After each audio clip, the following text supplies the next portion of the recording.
So today, Slab X for Emily is back to our channel to teach us some slab techniques. Hey guys, I'm really excited to be back. Last time in the comments, people said they wanted to see some harder stuff, so today we're going to be focusing on some intermediate slab techniques. What's the first slab problem that we're going to look at today? Today we're starting with number 16 of the Mesa Rim Mira Mesa location's Slab Lab set. So to start this one, as you can see, there's no foothold, so you're going to want to brace your foot against the volume. This volume, in fact. So starting like this, the hands are really close together, but there's a ridge here, and so when you're starting with something kind of slopey, if there are ridges, you're going to want to grab onto them for texture. So hands start like this, foot pushing out. Then I grab this next hold and lay back on it a little bit in order to start to get up, and place my toe where I originally had my hand starting. Oh my God. So for this, the next piece of the problem is getting to this undercling, but I have to balance very carefully. And so it's important to gauge when you're going fast and when you're going slow in slab. So all of this is slow because the movements are delicate. Foot switch, reposition. So this next hold is out of my reach, so I'm going to need to throw for it. A dead point, so you want to make sure that your feet are really set and that the good hand that you do have is solid. Nice.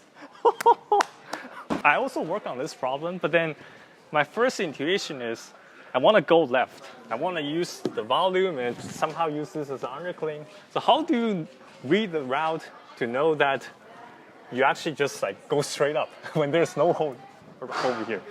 Well, especially because this wall is super low angle, it actually leans forward a little bit.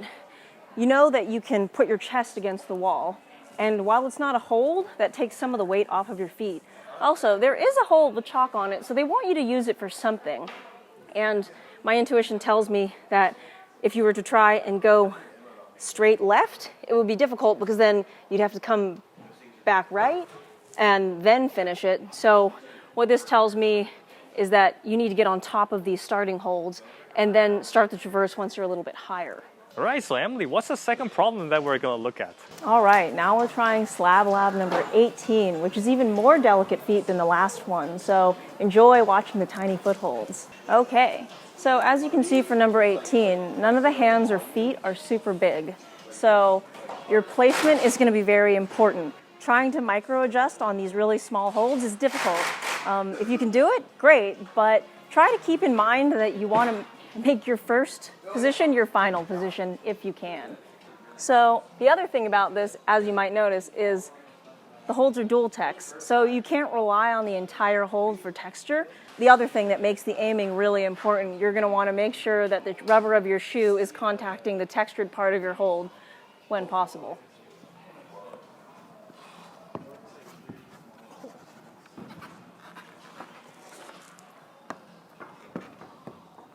So, grab the undercling, move the shoe down to here.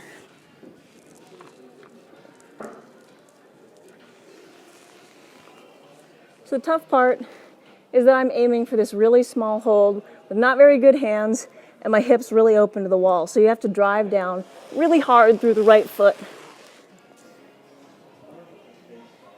to be able to place the left foot on this very small hold here.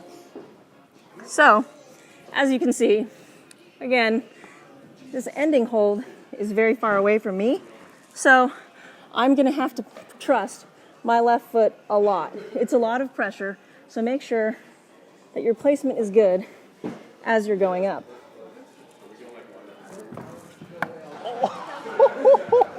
Counterbalance with the right toe there. Oh my God.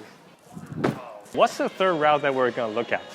All right, lucky number 14. As you can see with this climb, there are not very many holds. There are actually only 5. What this tells me is there are going to be some high stress moves in terms of high feet, long reaches, something like that. So when you see a route that does not have that many holds, just sort of go into it knowing that you're going to have to pull some power moves. For this start, when I look at this, I actually think of it almost like you would approach an arête climb, where you're going to want to lean back and have your feet as close to your hands as possible. So, left hand, I place my right foot on the inside, and my right hand is just resting here, kind of creating counter pressure, but I'm not really gripping. And when I stand up, I'm going to place my left foot here. That will also keep me from slipping. The next most important thing is to just land that next hand. So get your feet into a good position, but try not to worry about them too much, because what you want to do is just make that hand. So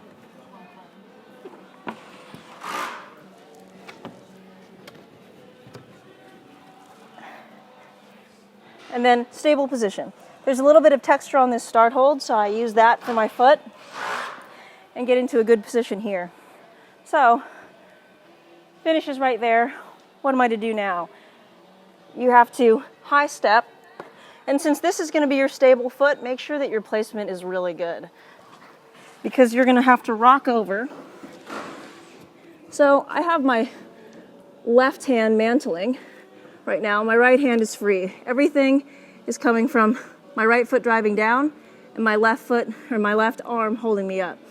I'm going to need to replace my left hand with my right, though, in order to finish this climb.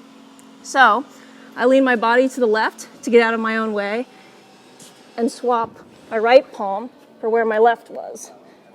And now my left hand is here and my right foot is driving. So there. Wow. What's the next route that we're going to look at? All right, we are going to look at number 9. One difficult thing about this is, as you can see, the start is very high. The first foot is like right in the middle of my ribs. So, in order to approach this, I have to start with a very, very high left foot. And I make sure that I put my hands in the good part of this dish. Because the foot is so high, it's going to be kind of a high stress position. So I want to make sure that the first thing that I do is land my left hand on the next hold that's up there. So, high left foot, pulling, and I actually pull myself close to the wall and grab it like this and stick my right heel into the dish. So, being here, this is a really good, solid position. I don't even need my right hand, but this is obviously very far away, big move, so I need to get up higher. I place my left foot on what was that handhold, but I want to be able to get my right foot here. In order to do that, it's really hard to just grip this as an undercling, sort of. So what I like to do is take the left hand and wrap it over the top so I can keep my arm straight and lay back, and then grab this ridge here with my right hand. Because I know that's a good position, I can look. So looking where you're aiming, very important. So my hands are good, and I'm going to aim as I jump. There.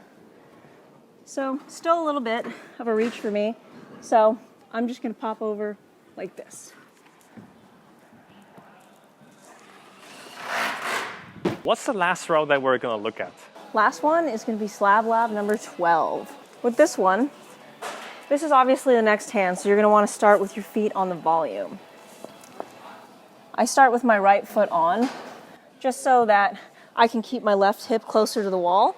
If I started with my left foot on, it would be pretty difficult for me to go straight up. So I try starting with the right foot on and having my hip sort of frogged out to create space.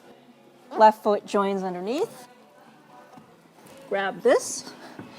So the key for this is you really want your heels flat. You want as much of the rubber of your shoe contacting the volume as possible so that you don't slip off. Leaning with hips open to grab this handhold. That's my next hand, but I'm obviously very far away. So this is going to be a dead point for me where I need to push and aim. Oh, wow, simple. While focusing on landing the feet, and then getting both hands. And realize people have a lot of trouble stepping on volumes like this or sloping holds like this. So is there any particular tips? Yeah, the more of your shoe rubber that contacts it, the better, because you have more friction. If I were to raise my heel, I'd only have a small amount of rubber keeping me up, and that's actually pretty unstable.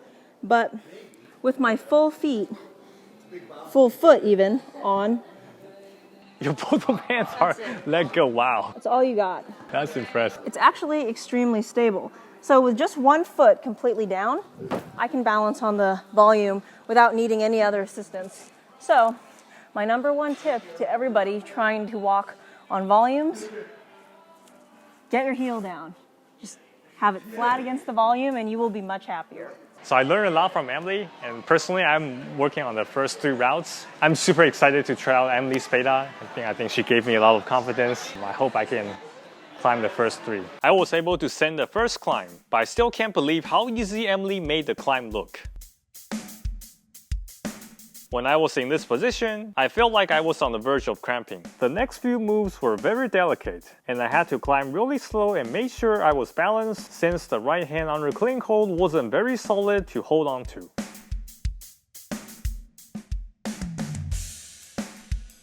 And then for the foot match and bringing the left foot to the slopey foothold, it felt like I had to grip really hard with both of my hands in order to stay onto the wall. Nice. I have no idea how Emily was able to let go of her right hand in this position and talk at the same time. I was also able to eventually send the third climb.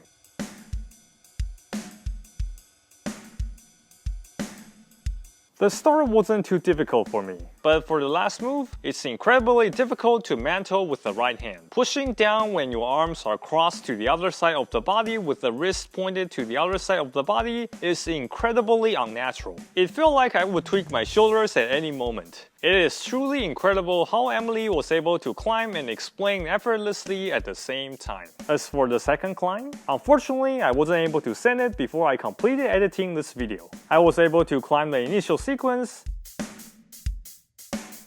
and I did the handful match in this position since using the undercling as Emily did was too difficult for me. However, this obstructive foothold is incredibly thin, and I had trouble trusting it and putting my weight onto it.